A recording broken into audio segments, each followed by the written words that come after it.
Guys, welcome back to your channel journey to success. कल हमने complete कर लिया था आईपीओ और एफपीओ। आज हम राइट इशू से करेंगे। जैसे कि कल हमने किया कि जो प्राइमरी मार्केट है उसमें फ्रेश इशू होता है, मतलब directly from the company issue होता है। और जो प्राइमरी मार्केट है उसकी एग्जांपल है IPO, FPO, RI private placement. और जो सेकेंडरी मार्केट है उसका मतलब है अगर ऑलरेडी इशूड सिक्योरिटी है उसमें डीलिंग्स होना। ठीक है। अब आरआई की फुल फॉर्म आ जाती है कई बार। आरआई की फुल फॉर्म है राइट इशू करना। राइट इशू का मतलब है जो एग्जिस्टिंग शेयर होल्डर्स हैं उनको शेयर्स इशू करना, पर इसमें उनसे पेमेंट ली जाती है। ठीक है। और on the other hand bonus issue मतलब भी एग्जिस्टिंग शेयर होल्डर्स को ही शेयर्स देना होता है, पर उसमें विदाउट एनी कंसिडरेशन उनको दिया जाता है शेयर, मतलब उनसे पैसे वगैरह नहीं लिए जाते। उनको जितने उनके पास शेयर हैं उसके बेसिस पे जो भी हिसाब बैठते हैं उस हिसाब से उनको free without any consideration share दिए जाते हैं। तो राइट इशू और बोनस इशू में यही फर्क है कि जो राइट इशू है वो विद कंसिडरेशन होता है और जो बोनस इशू है वो विदाउट एनी कंसिडरेशन होता है, मतलब विदाउट पेमेंट होता है। ठीक है। अब पढ़ते हैं प्राइवेट प्लेसमेंट। प्राइवेट प्लेसमेंट भी प्राइमरी मार्केट का ही पार्ट है। ठीक है। जो प्राइवेट प्लेसमेंट है उसमें 3 टाइप्स में फर्दर क्लासिफिकेशन है। एक तो हो गया प्रेफरेंशियल अलॉटमेंट, एक हो गया क्वालिफाइड इंस्टीट्यूशनल प्लेसमेंट और एक हो गया इंस्टीट्यूशनल प्लेसमेंट प्रोग्राम। इसके मेन आपको नेम ही पता होने चाहिए। ठीक है। Preferential allotment, qualified institutional placement और इंस्टीट्यूशनल प्लेसमेंट प्रोग्राम। इसमें प्राइवेट प्लेसमेंट का मतलब क्या है कि आपने सिलेक्टेड ग्रुप ऑफ पर्संस को शेयर्स अलॉट किए हैं और वो जो पर्संस है, नंबर ऑफ पर्संस है, दैट शुड नॉट एक्सीड 50। अब डीमैट की फुल फॉर्म भी आपको पता होनी चाहिए, बेसिक है ये तो। डीमेटीरियलाइज्ड अकाउंट। ठीक है।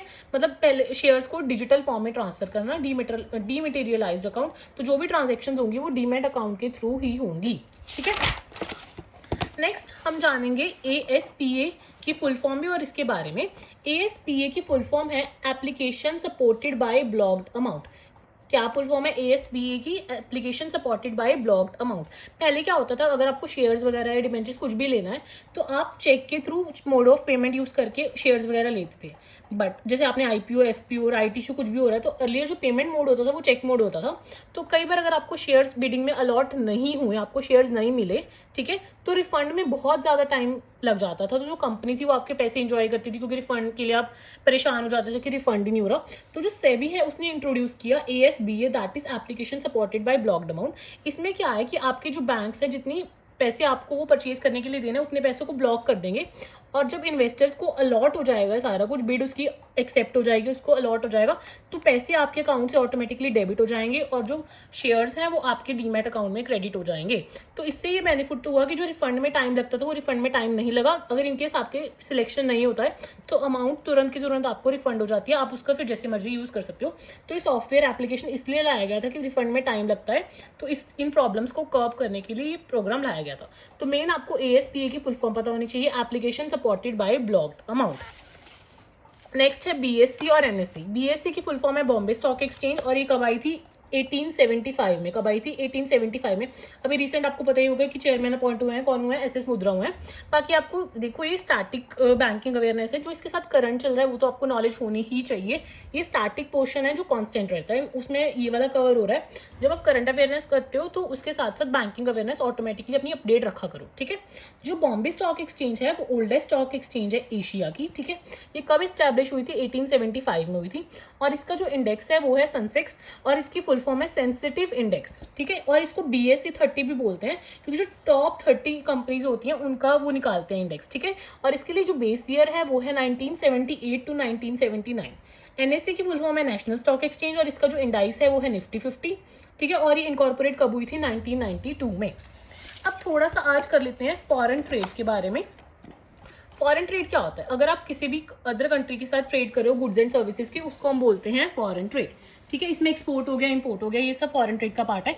एक्सपोर्ट का मतलब है अगर आपको कोई गुड्स चाहिए, अगर आप अपनी गुड्स फॉरेन भेज रहे हो किसी कंट्री से तो एक्सपोर्ट करोगे तो उसमें कैश का क्या होगा? इनफ्लो होगा, क्योंकि आपने गुड्स सेल की फॉरेन कंट्री में तो पैसे आपके पास आएंगे।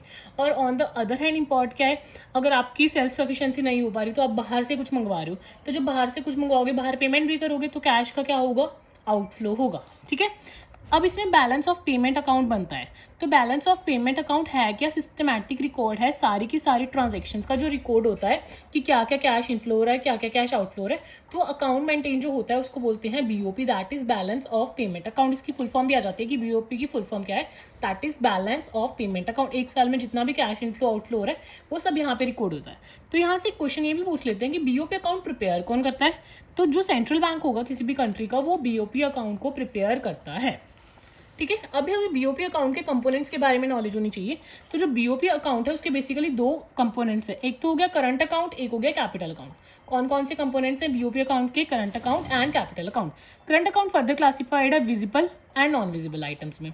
विजिबल क्या होती है, हमारी गुड्स को हम देख सकते हैं, तो विजिबल अकाउंट का पार्ट है गुड्स। जितने भी गुड्स का इंपोर्ट एक्सपोर्ट है वो करंट अकाउंट के विजिबल पार्ट में रिकॉर्ड होगा। ठीक है, और जो नॉन विजिबल पार्ट है वो फर्दर 3 पार्ट्स में क्लासिफाइड है, that is services, income and transfer. Services आपको पता ही है, जो भी सर्विसेज का इनफ्लो आउटफ्लो है। उसके बाद इनकम में income in the form of interest भी हो सकती है, income in the form of profits भी हो सकती है, income in the form of dividend भी हो सकता है। और जो ट्रांसफर्स हैं वो in the form of remittance भी हो सकते हैं, डोनेशन भी हो सकते हैं, गिफ्ट्स भी हो सकते हैं। जो कैपिटल है उसमें 3 पार्ट्स हैं, एक तो है इन्वेस्टमेंट, एक है लोन और एक है बैंकिंग कैपिटल। ठीक है, ये कैपिटल अकाउंट के 3 पार्ट्स हैं। उसके बाद बाकी टॉपिक हम नेक्स्ट वीडियो में करेंगे, बस कल लास्ट वीडियो है, उसके बाद हमारी बैंकिंग अवेयरनेस कंप्लीट हो जाएगी। अगर उसके बाद कोई टॉपिक रहता होगा तो हम आने वाले लेक्चर्स में वो कर लेंगे, वैसे कल लास्ट वीडियो है।